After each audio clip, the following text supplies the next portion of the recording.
Hi everyone, welcome back. You're listening to The Retail Tales, which is a podcast series exclusively focused on discussing all things AI across the retail value chain.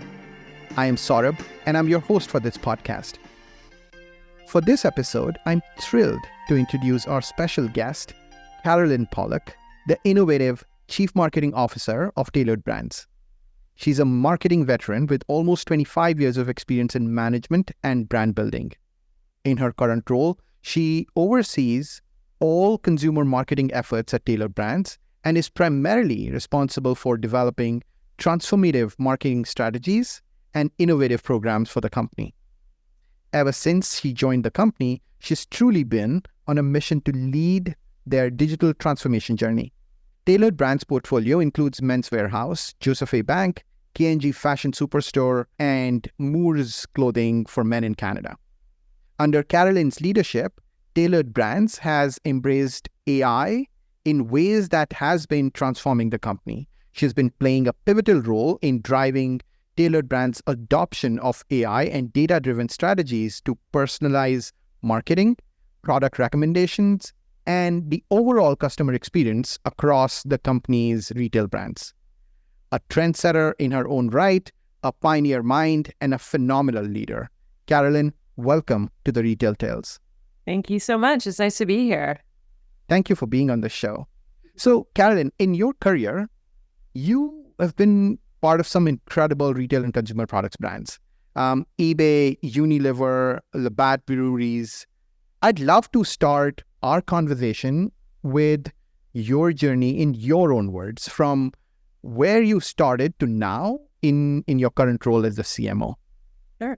Yeah, well, and actually, my journey it's been definitely a little non-textbook, I guess, in terms of how my career has progressed. But I actually started after I graduated from university. I'm from Canada originally, and was from Vancouver. And after I graduated, I actually moved to Japan and lived in Japan for 3 years. Oh, wow. And while I was there, I thought I was going to have a career in science. Biology my degree was in genetics, and I ended up learning some Japanese and fell into a really interesting role working for a market research firm that did consumer product research for typically international brands that were looking to expand into the Japanese market. And it just kind of sparked my love of marketing. So when I moved back to Canada, that's when I started at Unilever, and then moved from Unilever to Labatt, which being a Canadian-owned brand at the time and business, it gave us a lot more freedom to kind of do our own creative approaches and campaigns and programs and that kind of thing. So it was a really interesting time. And I guess, my love of innovation and trying new things kind of started around that time, because it was right in the late 90s and Labatt was owned by Interbrew. And they had bought a URL called beer.com. And so there was a team of 5 or 6 of us that basically we created a startup within Interbrew and launched beer.com to the world in the fall of 99, which was an amazing experience. I'm sure. Super fun time to kind of build something that was, at the time, you weren't able to do alcohol sales and all that online, but it was all about creating the content and the lifestyle that gets associated with sort of beer and all that. And so it was super fun, sparked my love even more of the internet and .com. So I made the move to San Francisco and have never left. So I've been in the Bay Area now for about 24 years. And I moved and started with a couple different startups and then landed at eBay, still in the relatively early days of that company, and was there for a good chunk of time to sort of see the ride and meet some incredible people along the way. I then moved on to another consumer products company and was there for a little bit, helping market, it was actually like a messenger bag company called Timbuk2, and well-loved brand by a lot of people. It makes incredible quality product. And with that, decided that, I was doing a lot on the e-commerce front and all that, and decided to start my own consulting business. So for about 10 to 12 years, I had a consulting business that I worked with clients everywhere from super early stage startups that were looking to build their business and, start to build the marketing discipline, right up to really big companies like Facebook and eBay and Dolby Laboratories, who had different places within their marketing organization where they were really trying to like re-energize and transform what they were doing. So it gave me a really amazing perspective across all kinds of industries, typically related to marketing to a consumer customer. But, really allowed me to take learnings from, whether it was a Dolby to a Facebook to, some small little startup that does like services or whatever, to be able to kind of translate and transpose different insights and marketing capabilities to those companies. So that was an incredibly great learning experience. Taylor Brands ended up being one of my clients. And then in February of 2020, I accepted a role to join them in-house. So February of 2020. yeah, so I may not be known for my impeccable timing because I signed retail 6 weeks before we were closing all of our stores because of the pandemic. So yeah, it was a really crazy initiation into the hardcore retail world, because I'd had sort of more e-commerce retail experience prior to that, and it was quite a ride, obviously, going through having our stores closed for almost an entire quarter during the pandemic, and particularly for a business that services customers for important events where people gather together, like weddings, or where people work in an office setting.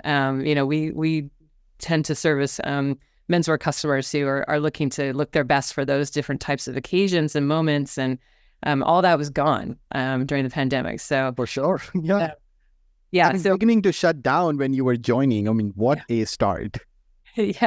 Yeah. So again, like, I think that goes back to like constantly staying open to what's coming your way and being ready to kind of absorb that and pivot as needed to make the changes to, not just survive, but actually to thrive.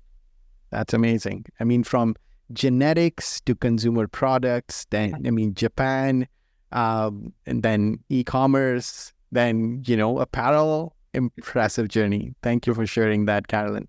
All right, let's pivot to digital transformation and talk about it before we get into the overall topic of AI.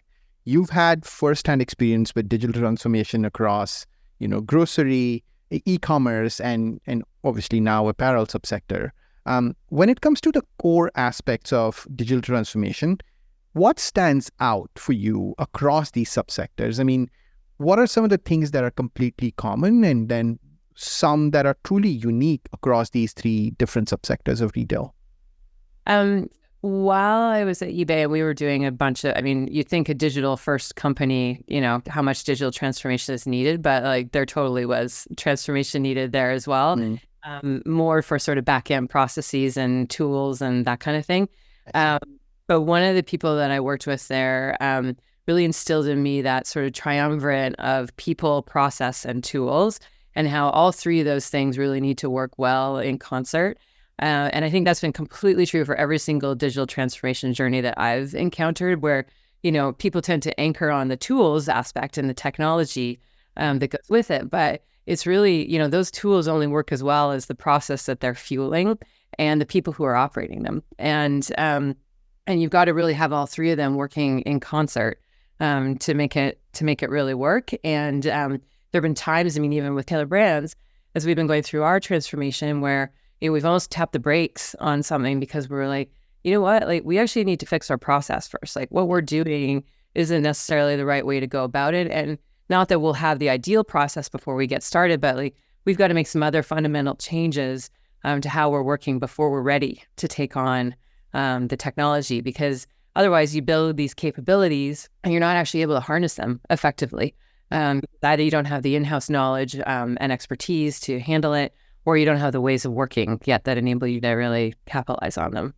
No, for sure. You're right. Like, and, processes and how people execute those processes are the ways in which these capabilities get consumed as well, like on the user side of things. So I'm completely with you on what you're saying about fixing the processes first before getting onto, the journey of bigger digital transformations. I know you and your peers on that leadership team have been driving AI-led digital transformation at Taylor Brands as well. So if you'll allow me, I'd love to know about a couple of things. Let me start with the first one. What's Tailored Brands' philosophy for AI? I mean, what's the company's vision for AI for its employees and customers? Yeah, so I think and I think it's also really important to draw like we think there's a bit of a distinction. I mean, like they obviously evolve together, but like there's general AI and then there's Gen AI, and all the talk of late is around AI and all that. But we all are using AI a ton, in everything that we're doing at this point. And I would say for the company, it's really for all of this stuff and really any technology that we bring on board, it needs to have a net incremental benefit to what it provides to the organization, and not be just like, oh, the next kind of cool, shiny object that we want to be able to get it for being cool and innovative about, So we got to make sure that it adds value, most importantly, to our customer. And then it also, it operates, it improves our operational capabilities that allow us to more effectively serve our customer at the end of the day. That's amazing. One of my conversations about a couple of weeks ago was around the same topic with a client of mine. We were talking about, as you put it, general AI. We call it traditional AI, all the things that were happening before 2022 November, Right. which is, I mean, I just find it funny to even use the word traditional and AI together now, but generative AI has done that. But no, the conversation was pretty much focused on, how AI or generative AI and traditional AI have to kind of be worked together, hand in hand. They have to, you cannot get the benefit out of it or cannot unlock the value in silos. So what you're saying is it actually makes sense. Yeah, I mean, I add on what I think the way we sort of look at it is you almost kind of have to master the traditional AI first, and then generative AI can come and augment that and improve it further. So as an example, like personalization, you leveraging the algorithms and that allow you to really discreetly target the right individual with the right content, etc. That a lot of that is harnessing traditional AI, but then generative AI can help fuel your ability to do super detailed, discrete, unique content for each individual. But you need both to be able to work really well in concert. But you kind of have to nail the traditional stuff first. Agreed, 100%. And that brings me to the second question in the same vein. If you consider generative AI, 4 out of the 5 modalities, text, image, audio and video, and design, seem to be tailor-made for marketing, no pun intended. Yeah. But as the CMO of Tailored Brands, what are you most excited about generative AI? Yeah, I love it. Well, and especially being in fashion, that is very image oriented and in fact, catering to a generally more male audience. Visuals and enabling our customers to shop with visuals, I think, is just become increasingly important. So I am by far most excited about what's to come in terms of how we can better leverage imagery and video to really help us sell our products. So, the very basics of how a product page on a website shows up today, and how you can, make that far more interactive and image-based descriptions of the product as opposed to just text. Human beings are always looking for sort of the shortcuts, and despite having been in marketing and obsessed over every single word and copy and all that kind of stuff, at the end of the day, people don't read, and a lot of the time, and they instead really get enhanced, inspired by imagery. And I think when you have customers who often come to us for our expertise, for helping them assemble the right kind of look and outfit for an important occasion, being able to provide that inspiration visually, both in still imagery as well as video, is super exciting to be able to do that more at scale and at a more personalized level. Yeah. I was thinking about the overall concept of marketing and how it gets impacted, or it gets evolved rather. Let me ask you this. How do you see the evolution of marketing function with GenAI and, evolution of your role as a CMO? Yeah, I mean, I think we, there's just so much, right? And I think right now that we're all still very, very much in learning mode, and even the providers out there are learning alongside us. And so that I think is is fascinating. And I think it means like marketing, you need to continue to kind of be open to what comes along and be ready to adapt for it, test for it, not just keep like running to everything and embrace it wholeheartedly until you've tried it out and seen what works. But I think the like ability for us to scale at an individual level is going to just be so critical to how we think about marketing going forward. Like it's always been very, pretty mass in terms of the way that one-to-many type of messaging. And we've all had the vision and the dream of the one-to-one, but the one-to-one's never really been super great and accurate. And I think, things like GenAI are going to enable us to get even better at that alongside the customer in ways that they are seeking, as opposed to kind of forcing things on them. Yeah. I mean, the mass to micro is what you're talking about in terms of building that one-to-one relationship as much as possible with the with the customers. How about your role? How is it evolving your role as a CMO?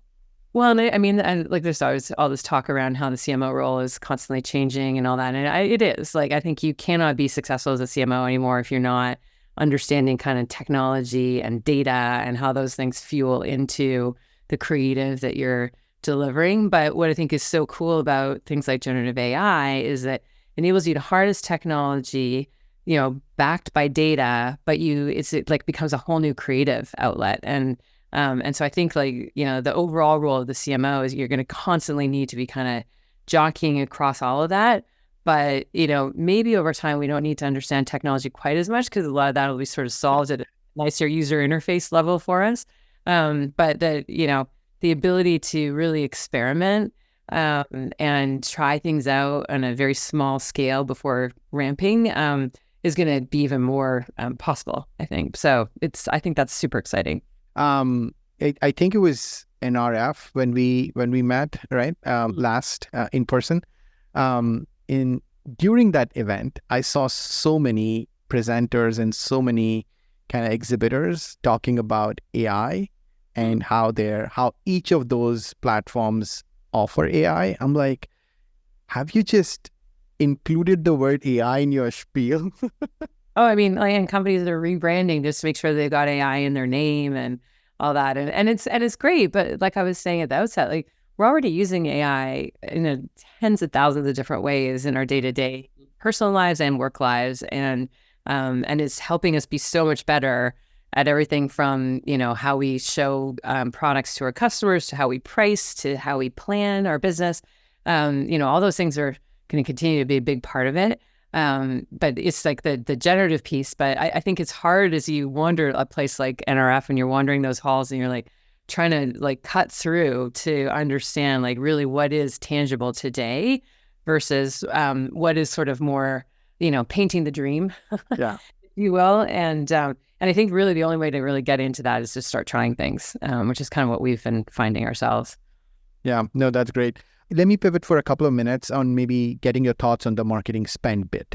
When I think of marketing spend, marketing initiatives, I think of efficiency and effectiveness as, let's say, the two levers to measure success. And at the risk of oversimplification, if you will, efficiency to me is doing things right, whether it's with respect to the resources or the processes that you were talking about. And the effectiveness bit, as I understand, is doing the right things, getting the desired outcomes and results and meeting your objectives. In your view, which of these two does GenAI lend itself more naturally to, and why?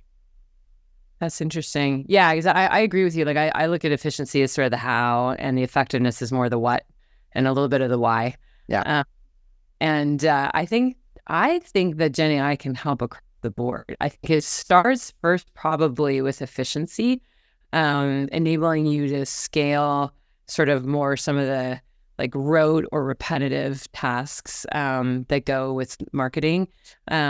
But then allowing you to kind of, as you've got that operation sort of more scaled, then allowing you to get more effective because you can create, whether it's versions or whatever that end up being a lot more kind of relevant for that individual person.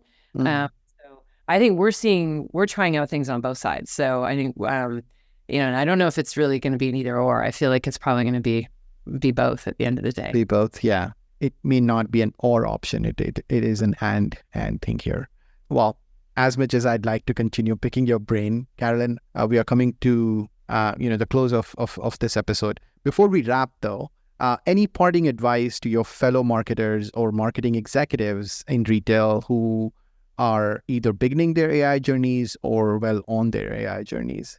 Yeah, I mean, I think part of it is just like trust but verify, like know that there's so much, as we were saying, like there's so much out there that is promising all these amazing things. But I think you've got to kind of see what's right for your business and your customer yourselves. And I think like testing and starting small with sort of very discrete, specific examples of an application that is ultimately can translate into something larger and that can scale is super.